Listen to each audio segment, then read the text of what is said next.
Ndikulandeni kwina kulikonse kumene mukuonera Zodiac iyi ndi Men Talk, program imene azibambo amakumana ndikuyankhulana nkhani zosiyanasiyana zimene mwina zimakhala zovuta kuziyankhula kwina kwake, olo mwina anthu samaziyankhula mwakuya mmene zilili, koma pa Men Talk timayankhula nkhani zimenezi. Ine ndi Sunganani Siliya, ndipo program ya tsiku la lero ndi mulendo amene mukangomuona mudziwa zoti introduction isinali yochita kuyenderera kwambiri, komabe poti mlendo wanga muno ndimulandira ndi Kaswelo Mkanda. Takulandirani. Tamika ko basi. Ndizovuta kupanga introduce munthu amene ngodziwika anthu amamudziwa. Kungoona chithuza akadati inu muri chani wote. Koma tu napita sopena pake amayankhula mmene mondera. Mwaona ndikuzani ukamatero ine ndi madabwa. Kodi tachuka pati. Atitachuka pati. Munthu basi. Lero ndufuna ino ndine tikambirane nkhani imene pa tsamba la mchezo masiku apitawa inamanga nthenje, ndipo ikupitwa kumanga nthenje nkhani ya mayi amene amazunza mwana amene ngomupeza. Nkhani imene inachitika ku Blantyre. Ndiye ndufuna tiunikirane makamaka kuti kodi udindo wa abambo pa ana awo makamaka kubanja lachiwiri ukhale utani kapena ndi wotani kuti kuonetsetsa kuti anawa akukula bwino. Choyambirira ndifunse kuti kodi amayi aja mwana uja wakhala ngati ompeza, ndipo poilondola nkhani ija wakhala ngati mwana uja wabwereranso kwa mayi ake enieni mmene zimveka choncho ndithu. Ndi ine ndinamvera chisoni abambowo chifukwa zikuoneka kuti iwo anapeza mkazi koma sanapeze banja. Ndi mmene tayambira anapeza mkazi koma sanapeze banja. Mutanthauza chani pamene? Mamuna wina aliyense bwana Sungani ndi osowekera. Mamuna wina aliyense. Ndikanena choncho point imene ndipo muigwiritsitse kwambiri kuti mamuna olatakhala kuti ali ndi mabiliyoni, mamuna olatakhala ndi minda, mamuna atakhala magalimoto, mamuna wina aliyense ndochepekedwa. Ali nchosowa. Genesis 1:31 Mulungu aona zonse zimene analenga ndi akuti koma zili bwino kwambiri. Ndi Bible mukaligwira kuchimwa kwa munthu kuli ku Genesis chapter 3. Koma munthu asanachimwe Mulungu analataona kale china chake chimene sichinali bwino. So olo uchimo usadabwere mdziko. Munthu asanachimwe alibe olakwa adali nchosowa. Koma Mulungu posauzidwanso ndi munthu yekha ananena kuti chichonse tamanga bwino koma apopo ayi sizili bwino. Kuti mamuna akhale ngakhale ali mchilichonse timpangire munthu onthandizira. Osati omphinja, onthandizira. So mamuna wina aliyense amasokera kuthandizidwa ndi mzimayi. Chifukwa mukapeza kuti ola anthu atakhala ankhonya mphamvu muno amakafuna mkazi awasamali.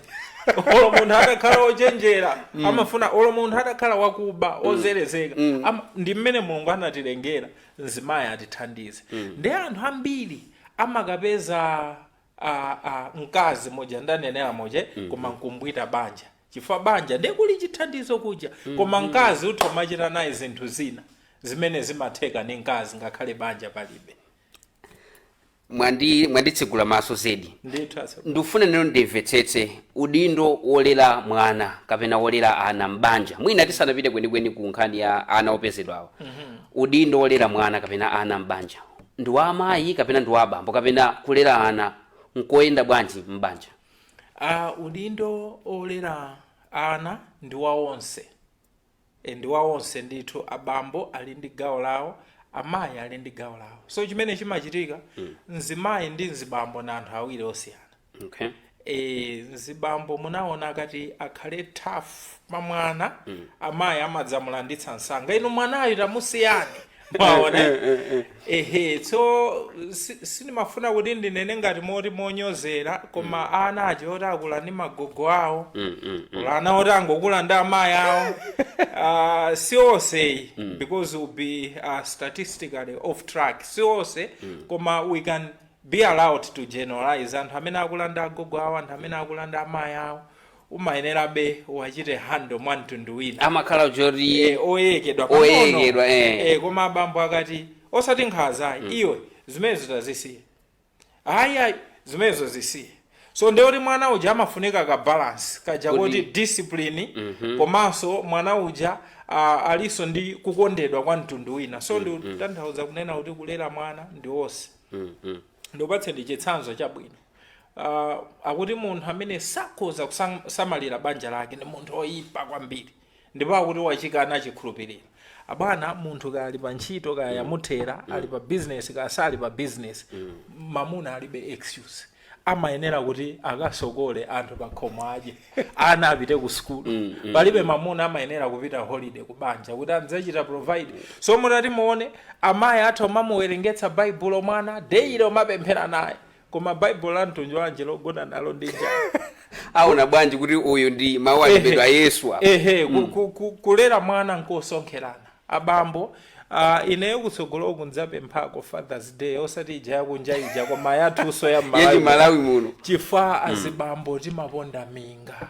okay umapaona pakhomota apapa tigona nayo ndikapanda kuchilimika koma kumene kumabwerera majumbo ndipo tinene pano kuti si zonse tingamafotokoze kukhala mzibambo nkulimba mtima ndendo tanthauza kuti mzibambo akumulera mwana uja pa udindo opereka zosowekera zapakhomo pache komanso kumamuunikira mmene moyo umayenera kukhalira amayiso ndi afupikirana naye kwambiri mwana uja akumuleranso pomuonetsera chikondi umamuunikira mmene moyo umakhalira so kulera mwana ndi wina aliyense nthawi zambiri moyo umachitika imfa kuchitika mwina kapena mwina mabanja kutha kumene tiyelekeze munyengo imeneyi ndi imene imapezetsa ana kuti mwina ukaleredwa ndi amayi amayi ena wapeza mwina bambo wapeza mu kesi imene tikukamba ya ku Blantyre kuti bambo banja la mkazi wake wachiwiri uyuyu mwana ukaleredwa kumene kuku zinthu zimenezi zikachitika ana akuyenera kulowera kuti makamaka ana amene mwina sangathe kupanga chiganizo okha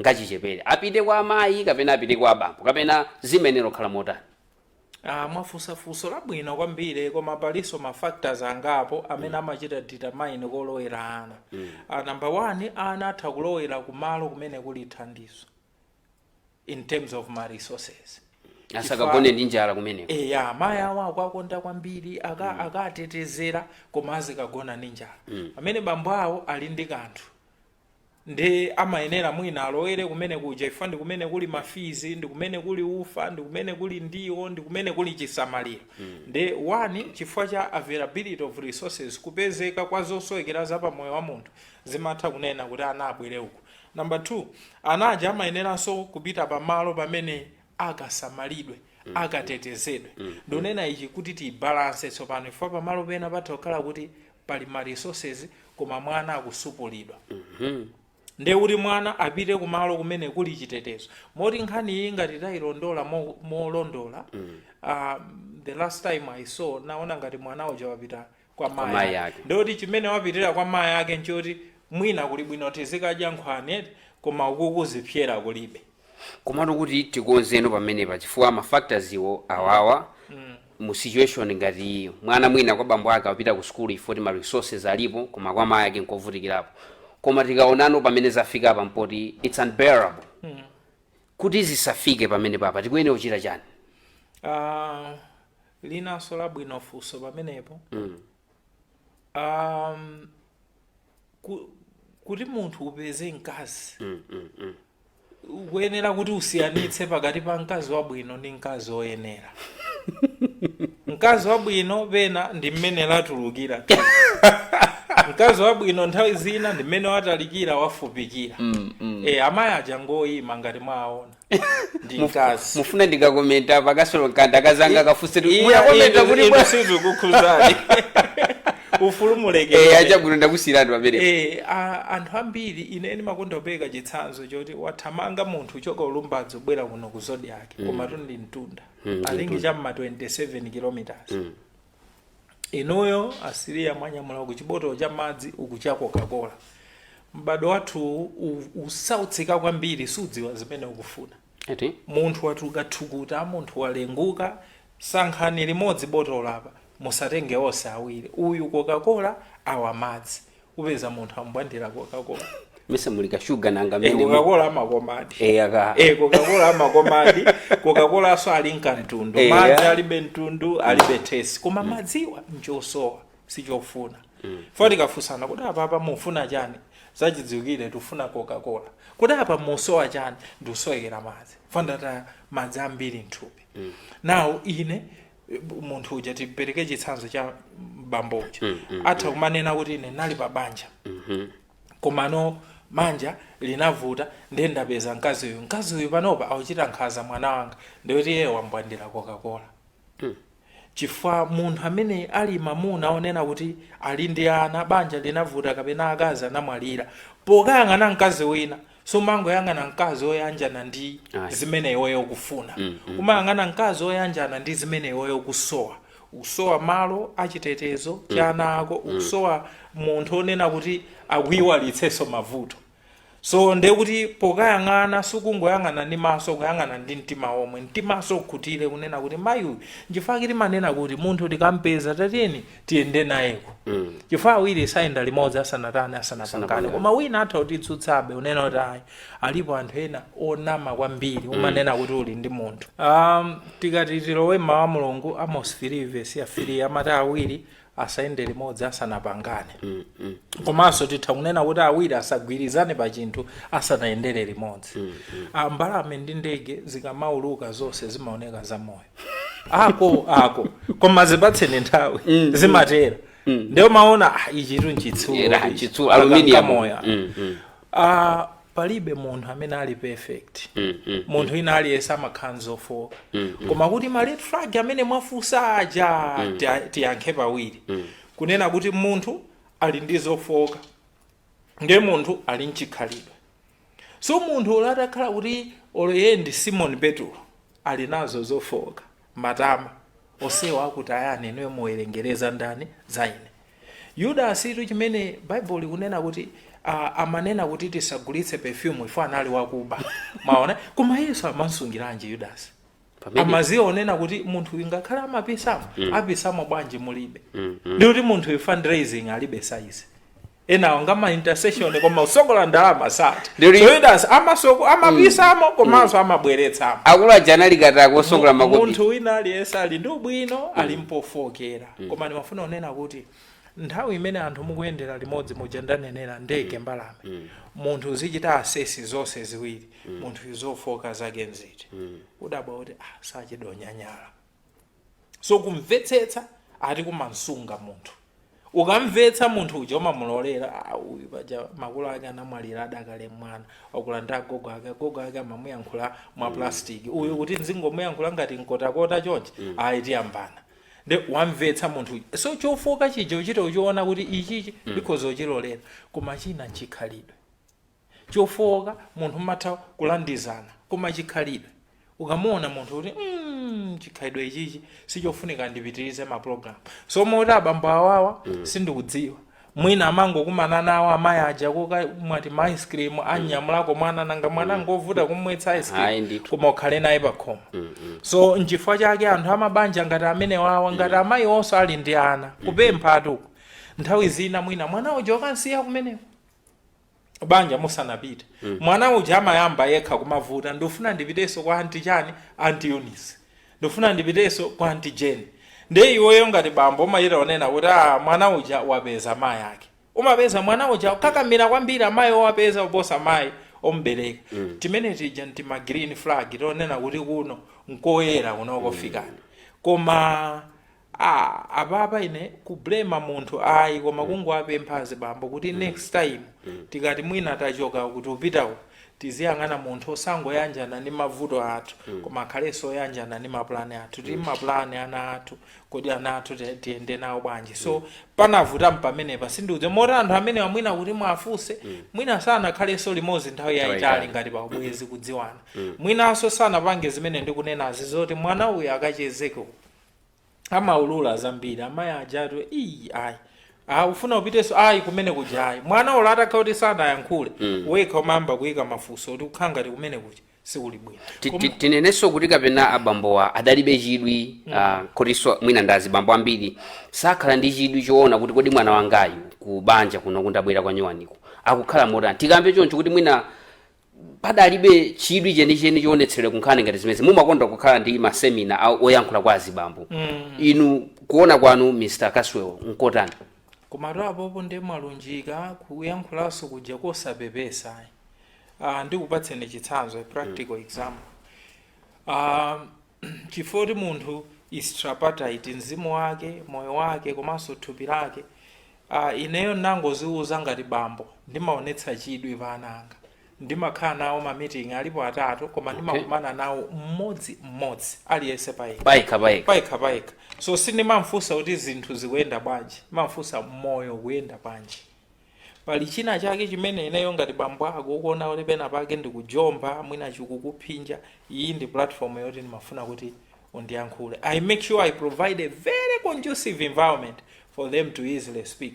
Ku skulu zikuyenda bwa aziphunzitsa amakuyankhulani bwa, pali mphunzitsi ake amene akumakugwirani, amene akumakuyankhulani ndi mawu ena ake owawa, ndapitako ine m'maskulu ana. Chifukwa cha zinthu ngati zimene zizi. Komanso panopa ndi zinthu zimene mukuona ngati tipange improve. Amandiuza, dad mukamayendesa galimoto musamakhale pa phone. Komanso dad mukamayendesa galimoto pakayaka red musamadutse. Yole mwana uja amandisungira zinthu. Anakuona ndizoti madala watu malokoti nthawi nakakumako asakusunga ufumu wa Mulungu. Ndebe naso peza akunena kuti koma nzanga wina wake ananditani anandimenya. Bwanji sunanene abasa nandopyeza. So iyowe mabwesa point yabwino kwambiri kuti ngati azibambo, ngati anali ndi amayi owapeza, sitikukayikira napo pano, koma tifufuze ndithu. Mapezeka kuti is misbehaving with the daughter. Tinene kuti azibambo ambiri amaopa kapena kuchita zimenezi kuopa kuti mwina ndidzioneka ngati ndikuwakayikira akazanga anyowaniwa. So azibambo ambiri kapena angapo apita kubanja ngati achinayelube. Ndi azimayi amene akapeza kumene kucha ndi achina Yakobo. Chifukwa nzibambo walemekezedwa ndi Mulungu kubanja. Akuti nzibambo ndiye mamuna amene ndiye mutu wankazi. Bible kuti ni mutu wankazi, osati mutu wa banja koma mutu wankazi. Ndiye kutanthauza kuti sikuti mamuna ndofunika kuposa nkazi, ayi, koma maudindo awo ndosiyana. Now it was Sir Winston Churchill, he once said kuti the price of greatness is responsibility. Chimpanga munthu khala ngwazi wankulu ndi udindo omwe ali nawo. Osati boti ndi ndevu. Osati faja ndevu kapena masiku ananyamatawo adzionyamula zitsulo koma osanyamula plan ya moyo wawo. Anyamata mikono ikulu mitu ing'ono. Ati menyatu padaka. Komano ndimafuna unena kuti abambo wamwaona kuti anali kubanja lina ili lachiwire. Kubanja uthaupitako ndi plani kapena ndi peni. Ngati iwo anali ndi plani ya moyo wawo sizinayeneyo khala chonchi, koma ena amakhala peni. Mwina mbuyo mwanamva peni ndeka peni kaja amakafunira mapiritsi. Nde umakapeza nzimayi oyanjana ndi ululu wako uja osati ni moyo wako. So munthu ukapita kubanja ngati patient umakhala kuti mphamvu zako nzochepa. Akati gonane apa umayeneyo gona, akati pitane apa ife akenati azibambo ambiri amapita kubanja ngati achinayelube. Chifukwa choti authority ija yokhala mamuna ndi kuntsogolera mkazi palibepo. So mbanja lina lililonse mmayeneyo kukhala utsogoleri. Olo zitavuta bwanji because leadership has no vacuum. The moment mamuna wabwerera mbuyo chonchi, mkazi payekha modzipereka yekha amangokweza mkono nditsogolera. Ndi basi zimakhala no mabanja aja onena kuti amadziwa ndi achibale, amadziwa ndi maneba, koma abambo a nyumba iyi mwina amazilimbitsa mtima kuti ndi omasuka amakonda akazi awo. Koma anthu owaona amazionena kuti mbambo uyuyu pena pake anzeru zinamuthawa, akukanika kutsogolera. So titero mwina kuyankha kwake kuti zambiri zizuchitika chifukwa azibambo sali pamalo pawo potsogolera mabanja awo. Mwina wina nkumaganiza kuti kapena mbanjamu tikapita mwina kubanja lachiwiri tidzalolako kuti mwina mkazi ka wina wakwina kuja banja loyamba lidavuta lija adzibwera kudzamuona mwana uja kapena mwana uja adzipita kukaonanso mayi ake omuberekeni yeni aja. Ena mwina nkumatano zimenezi zikhozopangitsa kuti ubwezi oyambirira uja mwina ubwererenso nkumabweretsa nsanje ku ubwezi wanyowaniwo. Inu pamene pamukuona kuti zikuyenera kukhala motani kapena zimenezi zikhozothandiza? Ana amayenera zipita kwa kholo lawo ngakhale banja kumene kuja linata chilekeze ana akukhala ndi mamuna anaja azipita kwa amayi awo ana akukhala ndi amayi anaja azipita kwa abambo awo mkazi asabwere ku banja la nywani bandi imodzi simukhala mapopu mbale awiri ayi uyoyo nthawi yake makhala kuti inatani inadutsa asabweretsenso ma insecurities ku banja ilili koma ana azipita kwa mayi awo chifukwa chonena kuti mayi uyuyu wapanoyi ali nako kumvetsetsa kuti anawo mayi awo adakali ndi moyo ine sindingaletse olo nditakhala ineyo ana akuyenera azipita kwa mayi awo nthawi zinaso zimatheka azathu odala kwambiri zimatheka kuti amayi awo ndi awo amatha kumayimbirana foni ana oti mati abwereko muli bwanji kumeneko anthu oti zabata koma sizichitika kawiri koma kuyankha kwake tingoyankha choncho kunena kuti ana asamayenderedwe koma ana ndi amene aziyendera kholo lawo limene mwina linatuluka nyumba chifukwa mwina nkumati zikhozotheka kuti mwanayo ali mwina nkavuto kena kake mwanayo amafuna kupangidwa treat mwachonchi mwanayo mwina uthenga umene mayi akumbereka ndi amene ali nawo akufunika mwina afotokozere kapena adzafotokozera mayi ake amene ngomupezawa pamene pamwina mukuona bwanji chimene chachitika kuli ku Blantyre kuja ku Blantyre chimene chachitika kumene kuja nkhaniija ndi yayikulu kwambiri treatment imene ningakupatseni inuyo ikuchokera ku zinthu ziwiri number 1 mmene nimakuonerani komanso inuyo kukuonani kwake kukuonani kumene nimakuonani inuyo kuchokera ku chinthu chinaso mmene tinalumikizirana so there is connection, there is perception, and then there is treatment. Connection, perception, treatment. Yes. Kutanthauza kuti amayi ake ene omberekaja pali connection ya blood ndi mayi ake amene acha connection.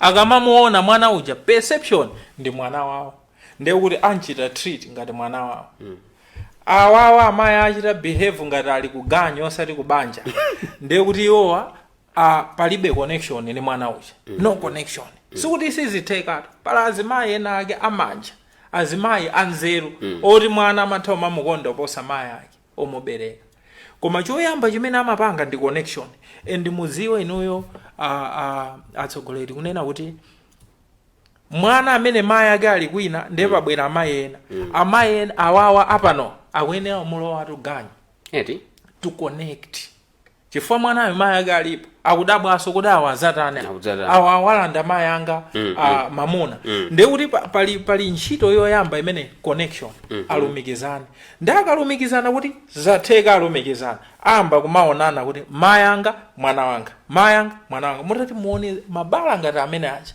pamene pajapo perception ndiyota mwana ujatu amamuona ngati chiweto so pazikhala connection imatenga nthawi anaena nda mwana kwambiri onena kuti mkazi uyu wapano amaene akhale okhwima munzeru uyu ni mwana ine ndine wankulu sindingachite treat pa level yanga mwana uyu ndo wang'ono kwambiri ine ndine wankulu so it takes wisdom kutanthauza kuti mubwenzi wa mayi wompeza ndi mwana amene akuyenera kukhala odekha ndi mzimayi opangisa zinthu kuti ziyende ndi mayi uja chifukwa choti mwana muone tikamasewera naye kamwana kammanje timayankhula nako language yake ta koma suti timayankhula choncho koma umakhala kuti iwe watsika umfane ndi kamwana kaja ndi kamapezeka kakusewera nako so munthu sungachite ndi mwana ngati unena kuti uchita ndi mkulu mzako mayankhulidwe so panaine yokhala connection imene imayenera itenge nthawi koma eventually imazatheka kuti munthu talumikizana connection ikatheka perception mamba kuonana awawa ndi mayi anga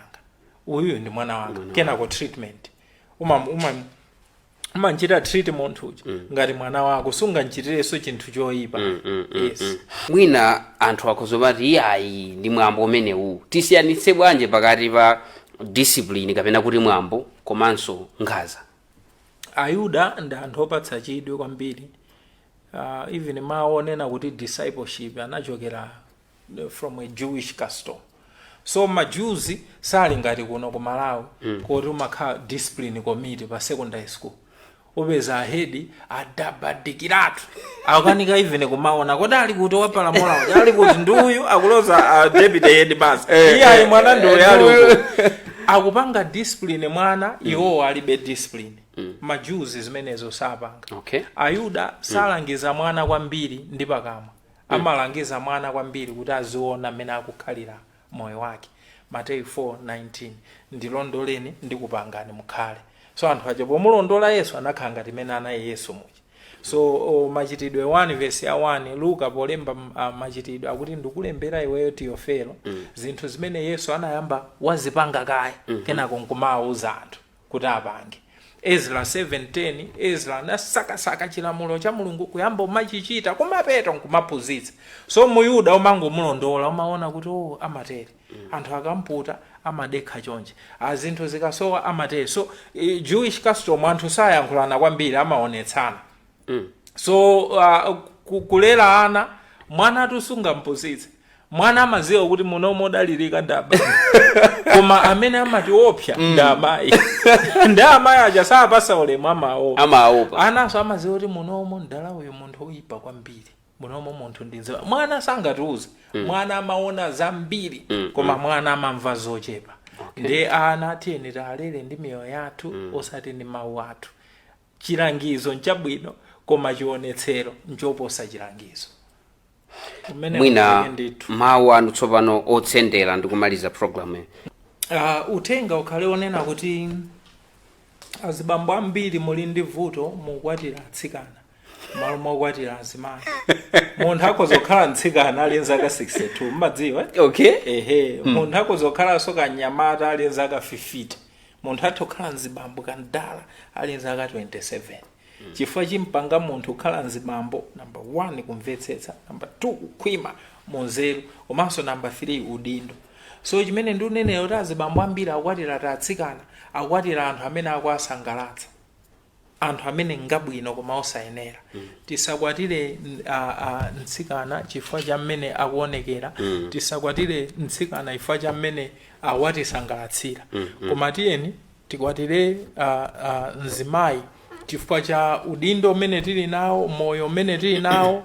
Tikayang'ana moyo mmene tili nawo nkuyang'anira munthu oyenera zinazi zitipitirira.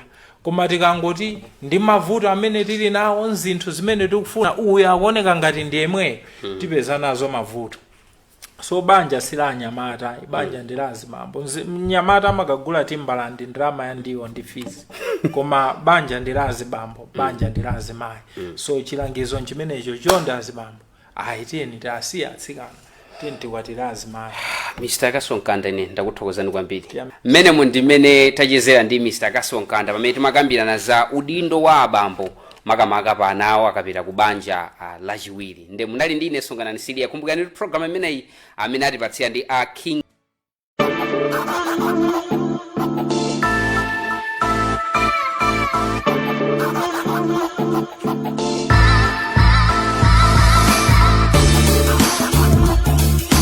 Hi, my name is Lorado. I am the Lord.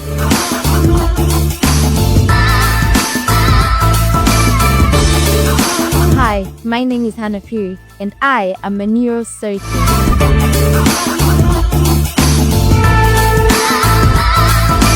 Hi, my name is Angel, and I'm a civil engineer. Hi, I'm Francine Ambela, and I am a software engineer. Hi, my name is Sandia Chikeda, and I am a judge. Hi, I am Catherine, and I pray for the Malawi National Netball team, the Queens. Hi, my name is Rachel Carter, and I am a chef.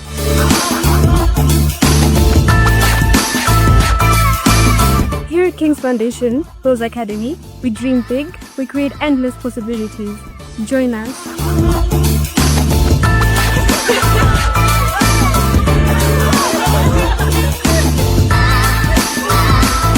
Mwana ujatu basi. Mwana wanga amene mmalipia school fees ku King's Foundation. Basi. Ino mwana ukula kula nyamata uja. Ndikukuza. Maria, pepani. Nditani. Pepani. Chichitika ndicha. Inu wakonze tu 9 points. Kukingisi mwapira chito yopambana. Uyo.